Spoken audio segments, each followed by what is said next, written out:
Good morning. This is Cheryl on Porch Talk. Just wanted to say good morning. It's Monday morning again. Another glorious day for us to start over and to start a new week. And hopefully you all had some family time, went to church, do whatever you do on Sunday, and you're recharged and you're refreshed and ready to go. I had a great weekend. I got to visit my great-granddaughter, my newly born great-granddaughter, 2 days old. What a blessing that was. And so my question, I always have a hard time picking out a topic to talk on because there's just always so much I want to say. A lot of times I know I go off in a direction and I mishmash a lot of stuff together, but it's just because I have so much to say.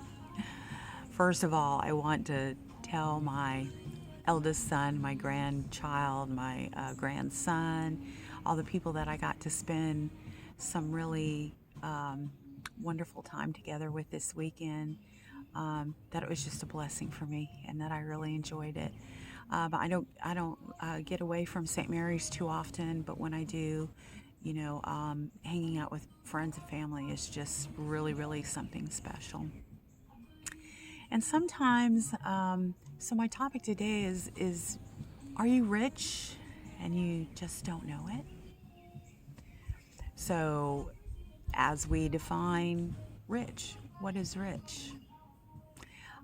Rich can be you have a lot of money, but the kind of rich that I'm talking about is, are you rich in gifts? Are you rich in family and friends and love and the people that surround you, which is a very appropriate subject for me to talk about.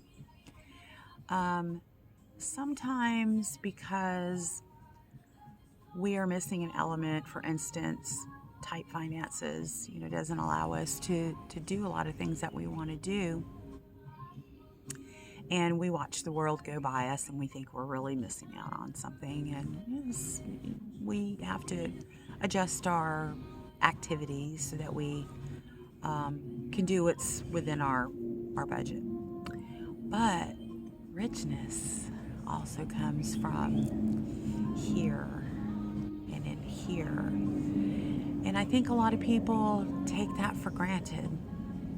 That, for instance, I got to hold a newly born baby.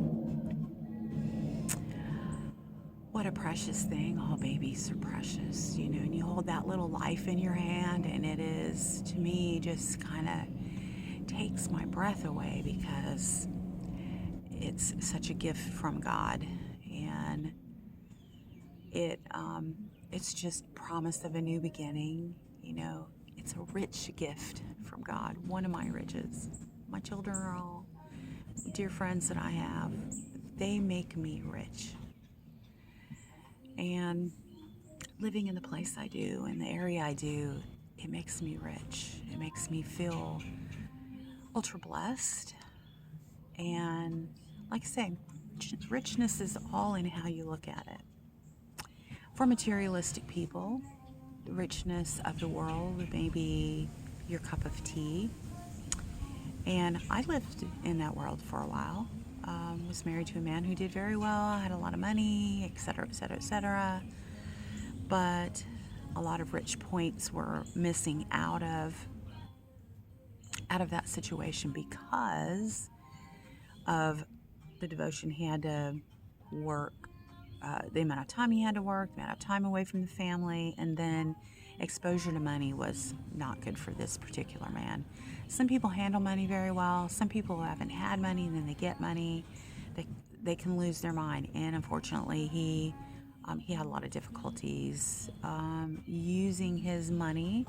Pardon me, I'm going to switch this a little bit. Using his money wisely. And even though we were rich moolah-wise, we had it was a bankrupt marriage, and it was a bankrupt bank account. In fact, we had to end up filing bankruptcy because there was such mismanagement of money there, which was very sad. But um, but there was no richness, personal one-on-one richness because of the importance placed on money. The marriage suffered. The kid in the marriage definitely suffered because we had a driven partner who just was all into making money and absorbing all the power that money meant. So by riches, I mean, do you have good relationships with your children? I hope you do. Do you have friends? And sometimes being the most popular and having a lot of friends, to me, that makes you popular. Doesn't make you rich. But I have a few very, very good friends that I know I can talk to about anything and talk to them about my journey, in my life. And I'm going to move this just a little bit because the sun's starting to come through those trees. I'm going to try to adjust a little bit. But I can discuss anything with this one woman in particular. And we also, her and I, we bounce a lot of ideas off of each other, and we do our very best to identify if there's somebody in our immediate circle of family or friends that we can be a blessing to. And I always try to be, I'm sorry, these cards are curling up because we're living in Georgia. It's 100% humidity here right now, and it's getting ready to rain. But this card is, try to be a rainbow. Try to be a rainbow in someone's cloud. I love this because smiles are free. Kindness is free. And you know what? Supporting somebody who's hurting or in need of a hug or an ear or a ride or a smile, all of that is free. It's, I think we're commanded by God, really, honestly, if it's, my personal opinion, truth be known, that once we mature, and even you don't have to be mature, if we go through things in life and we have somebody that we know who's suffering in a situation, that we reach out. And if we've made it to the other side, that we, have a talk with them about how we did it and how that no matter how dark their situation is, that, God always loves them and that it's possible to heal and it's possible, to move forward. Sometimes it's really hard. This says, these are new cards, so I don't know what they say. Vulnerability, it says opening your heart and showing your true self. Sometimes that's really hard, and people try to bottle up everything and will only share the surface part of who they are because they don't want anybody getting close to see, maybe how messed up they really feel they are. And in my case, it was like that. And I became a person who drank a lot and who partied a lot and or got involved in watching a lot of TV. And I didn't spend my time, what I would say, constructively. And I think I kind of actually dug a little deeper hole for myself by doing that and not wanting to face what I needed to do for myself to evolve past that point. I spent many years and gave myself to idleness and, things like that. It's just crazy. And when you talk to somebody and, realize that expression, pardon me, this is so small. It says being able to share your feelings openly, vulnerability and honesty. Very, very hard for people in this world today because we're taught you must be strong. You can't share your inner feelings because you don't want to. It's like a dog, when you got a dog and they roll over on their back and they put their little belly up to you, that means they totally trust you. And you know what? And sometimes people that we love, friends or other people, they will roll over on their back and expose their belly to you. And it's hard sometimes for people to share and people to let themselves be vulnerable. And that's just, it's really, really, really hard. And and helping people, this card's called letting go. It says releasing the past or moving on from what no longer serves you. And I find that a lot of people who are in situations that are hurting, it's because they're holding on to something that they really need to let go of. And letting go is hard when you're in situations and you want to work things out, or you wish the situation had come out differently. Sometimes it's easier to hold on to the pain because it's part of that, and it's easier than letting go. And then you have to claim responsibility for what you do, and you have to move forward. So, be kind and be gentle to people, because a lot of us are going through, a crazy amount of stuff. So many divorces, broken homes, people on drugs, just people who are hurting that need, a hug. And again, we just need to be super compassionate. And sorry, these cards are rolling in. This one is called communication. It says speaking openly or truly listening to each other. I feel like that's so important, that we, in one of my recent talks, I said, God made us with 2 ears and 1 mouth. That means we should listen twice as much and talk less. This is a lesson I had to learn. Because of the careers I've had where you were always required to talk. I was a hairdresser for many years, and I felt like if I was silent, that customers, it meant that they didn't like me, or it made me feel insecure. It was really weird. So I learned to develop talking. And I found that sometimes I did a lot of non-essential talking, if I can say that. And I learned that not everybody's open for that, and so I have learned as I've progressed more to be a little more intuitive about figuring out what was necessary talk. And so, always take that into consideration for sure. And so, forgiveness. It says releasing resentment or making peace with the past. And sometimes in our friendships and our listening to people, you can tell that they have a lot inside and maybe a lot from the past. I did. I lived in complete, total darkness for years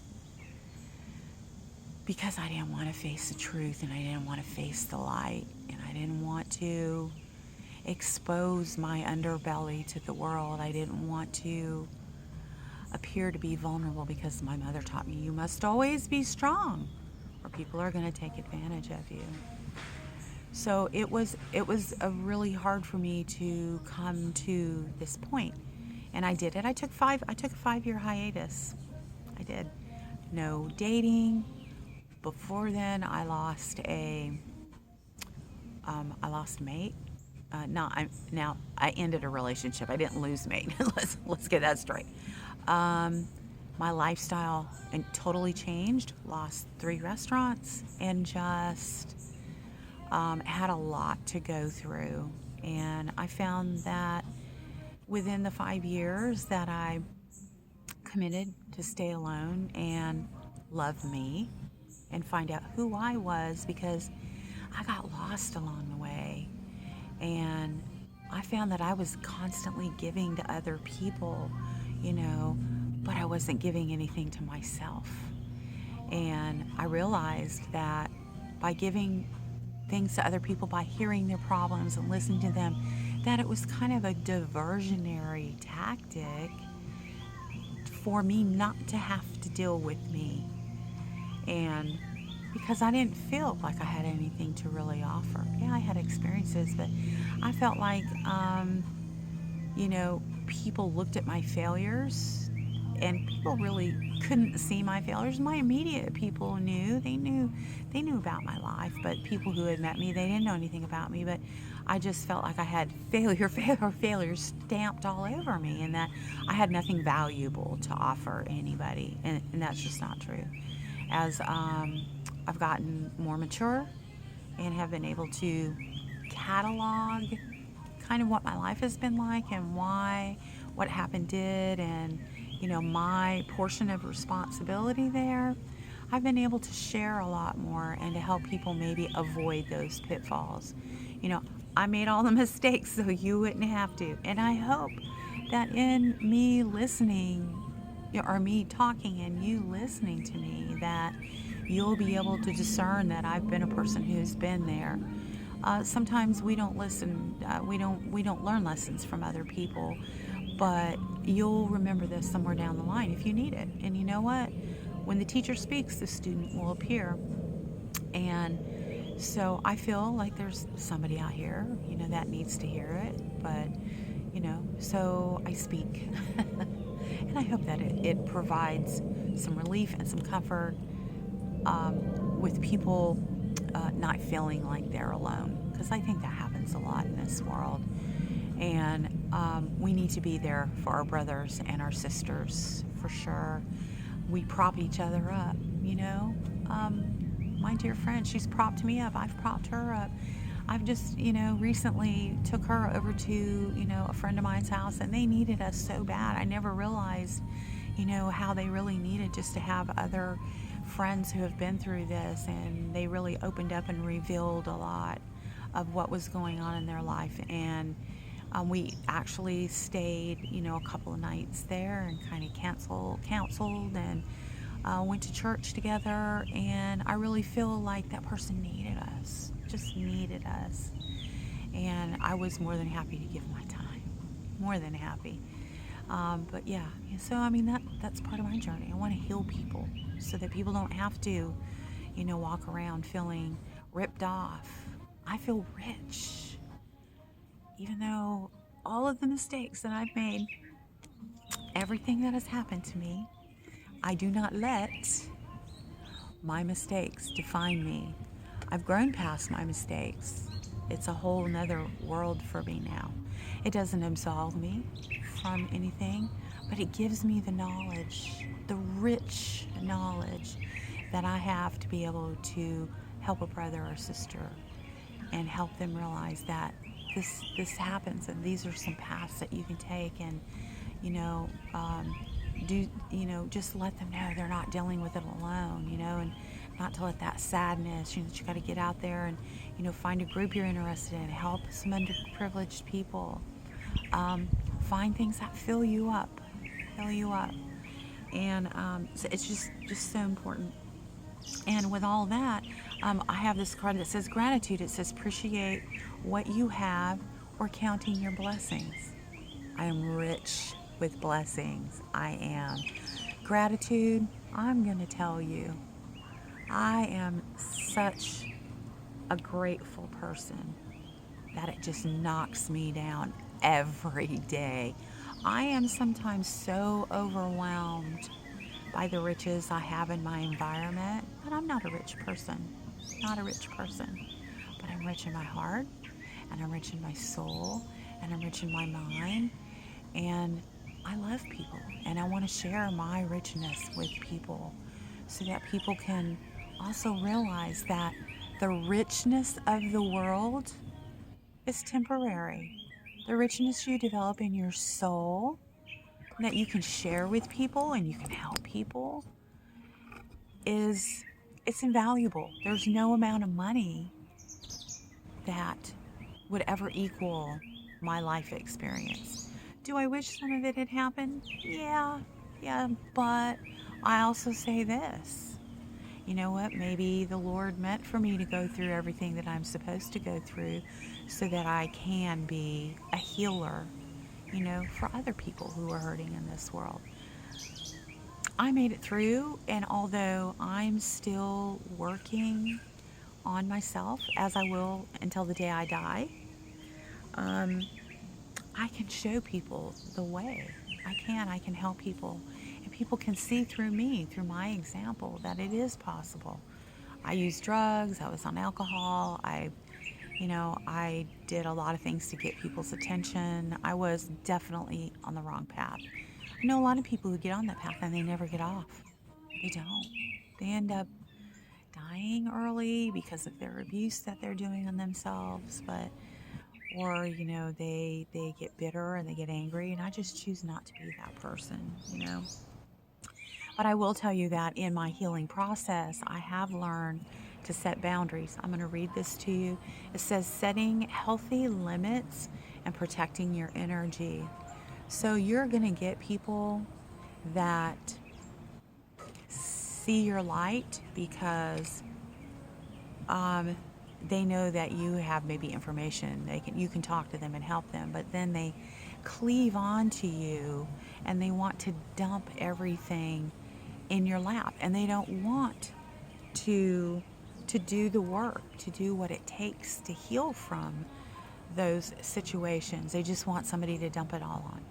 And yes, I'll listen to you and give you the best advice, share my experiences with you that I can, but I'm not a dumping ground. And I'll be honest with you, I'm really, really selective about who gains access to Cheryl's world, the inner circle, and I'm very careful about who has real estate in my life. I am certainly willing to help people to the best of my ability. Be be a sister, or a fellow person, just somebody that you can count on. But I don't allow people to cross my boundaries, abuse my time, or any of that. I have very strict boundaries around my time, because time is one thing that you can never get back. So make sure that you are spending your valuable, precious, non-refundable, can't buy it back time, precious time, that you're spending it with invaluable situations that build you, that feed you. Make sure that you're not spending that time with energy vampires who just feel your energy, your light, and that, and they're not trying to steal that from you, because a lot of people are jealous of that and they don't like it, and because it makes them have to say, why is she like that? Why can she be like that? Do I take a happy pill every morning? No. I wake up and I say, thank you, God, for another day. I'm here. I'm breathing. My eyes are open. How can I be of service? And thank you for everything that I have. Like I say, I'm not a rich person, but I'm rich in so many ways. And I'm grateful for those. Riches doesn't have to be dollar bills. It can be the love of a friend. It can be your children. It can be holding your brand new great grandbaby. So many things. There's a richness there holding that baby that I can't even explain. But a part of you just have to worry about what you can't, or don't worry about what you can't control. You can't control other people. You can try to guide people, help people, talk to them, but you can't make them. It's like saying you can't make a horse, lead a horse to a pond and drink water. There's all kinds of things. You can't keep teaching old dog new tricks. Some people want to live in that sadness because that's all they know. They only know about trauma bonding and things like that. They have to be shown that you can. I don't know. It's looking like it might rain. I'm hoping not. But people sometimes don't want to step out of that, because when you step out of that zone, it means that it's one-on-one with you, and you have to go, what's going on. Or you're going to do a diversionary tactic and you're just not going to deal with it, But we all have to realize you devote your time and your efforts, you, you really examine what's going on, what caused, things to happen in your life. Ask for forgiveness, ask the people that you've harmed in your life for forgiveness, and then find what it is that fills your soul, whether it's God, Jesus, the universe, nature, a hobby, whatever. Fill that, what fills your soul, and hold on to that. Don't let the outside diversionary tactics come in and try to fill that hole, because guess what they're going to plug it with? Their darkness. Other people who have complaints. You're going to be hanging out with other people who are not going in your same direction. And I can't express this enough, that if you want to move forward, you must raise your bar, and your friends need to be at that bar. If you have friends and you're just hoping that they're going to see you change and that everything is going to be, that they'll raise their bar, chances are they're not. They're not. You might have one. You might have one. But otherwise, those people are going to pull you down and seat you right next to them and say, what's wrong with you? Are you depressed? Do you need, let's go out and get a drink and talk, and then one drink leads to 10. And before you know it, you're drunk driving home, cop pulls you over, you got a DUI. Stuff like that. So, you got to have that one-on-one quiet time, whether it's journaling, whether it's you doing videos like I'm doing, super healing, and sharing what you know, whether it's writing a book. I have 2 books going called The Forging Fires of Life, which is about allowing yourself to be forged in the fire to create strength. That's what you do when you make swords. And the other one is called Born to Be a Unicorn. And I was born a unicorn, the bright and shiny soul. And that's what I call a unicorn, something that's magical and special. And I was born like that. And, I had a lot of things happen to me as a child. But I always felt protected. I always felt like God had something bigger for me to do. And He does. And you know what? I'm all down for it. And just know, that if you reach out to people who truly your friends, that you respect, that, are not going in the wrong direction, that you are loved, that you are loved more than you know. If your mom, your dad, if they're going in the right direction, not everybody has that privilege. I did not have that privilege. But I tell you one thing, my children didn't have that privilege for a long time, but they have it now. They can ask me anything. They can talk to me about anything, and I am there for them. I am totally 100% there for them. Before I was not, because I did not have an idea what I was doing with my own self, much less be able to give, more than the physical part of taking care of a kid. And I didn't do a very good job at that either. But you know what?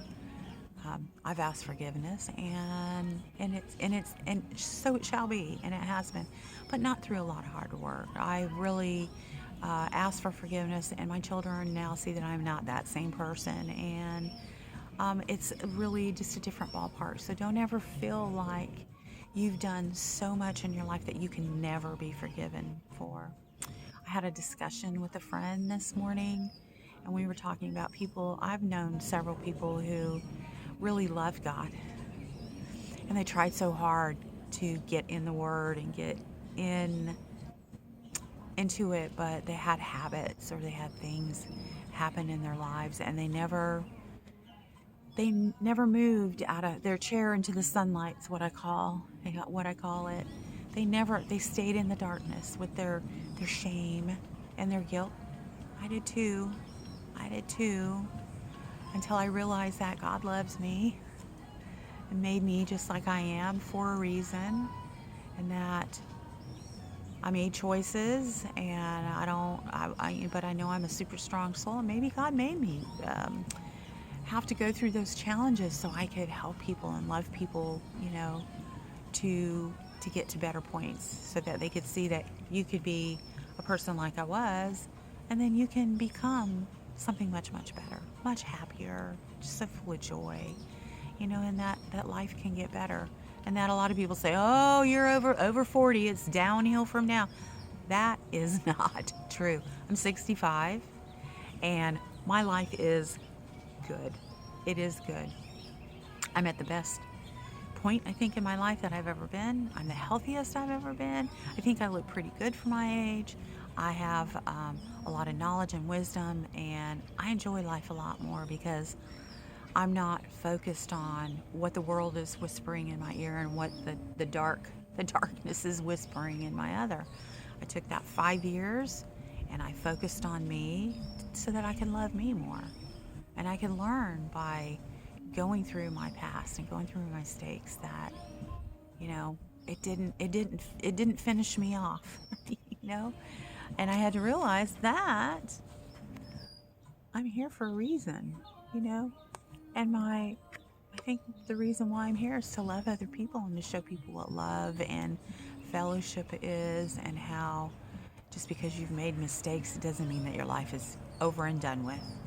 That it's, yes, you make mistakes, you learn lessons, you gain wisdom and knowledge, and hopefully you learn that that's what the purpose is. I had a friend that she said, we're in a classroom, not a courtroom. So in other words, I'm not here to judge you, and we shouldn't be judging each other. We shouldn't be passing sentences and judgment on other people. We should be compassionate and understanding and have, kindness. And I'm just looking through my cards. And then, you have to love more and judge less. You've got to learn to, the first thing that pops in your head when you see somebody is not to judge them, because we don't know what path they're on. We don't know if they're going through dark night of the dark night of the soul. We don't know if they just lost a loved one. We don't know where somebody's at in their journey, and we need to not be the courtroom or make anybody feel like they have to explain themselves, because explaining yourself is just really honestly making excuses for yourself. You don't need to do that. You need to study what's going on. You need to accept that happened. You need to ask forgiveness. You need to trust that God, the universe, Jesus, whoever you're following, is forgiving you, and that you're worthy of receiving that love. And then you have to do the hard thing. You have to advance forward. But you have to trust God, and you can't be saying, why, I don't understand, because even if you're on the right path, you're still going to have things happen. And I know so many people, they have relationships, and I've done it myself so many times. Why? I don't understand. I just want to understand. But no. You know what? God delivered the receipts to you, face to face. That person isn't the right person for you. Close that door. So you go on and on and on with that person. Something else comes up.